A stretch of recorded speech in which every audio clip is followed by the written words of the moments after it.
Hey everybody, this is Pastor Lester and I am the singles pastor and small groups pastor here at Faith Assembly in Orlando, Florida. And I want to introduce you to FaceTime. FaceTime is a series of conversations, short conversations that I'm going to be releasing over the next several weeks and months. And the first conversation that I want to have is on the topic of faith.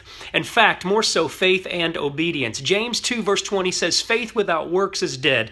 Now, do you know that you can take that word works and replace it with obedience, and it would mean the exact same thing? In fact, James is saying that faith without obedience is dead. And we know this because he goes on to talk about Abraham starting in verse 21 of that same chapter 2. And you can read that if you want to, but I want to expound real quick on this issue of faith. I want you to imagine with me if your faith is like one long hallway. In fact, God puts you in the hallway of faith. We know this because the Bible says that faith comes from God. To each man, God has given a measure of faith. You can't pray your way there, fast your way there, worship your way there, or read your way there. Faith comes from God. Now, God gives us opportunity to build that faith through obedience. So imagine your faith, this long hallway, and on each side of you, left and right, there are multiple doors, and those multiple doors represent every area of your life, socially, mentally, physically, economically, and even spiritually. Now, ladies and gentlemen, I want you to understand something, that your faith is only activated when you make the choice to walk through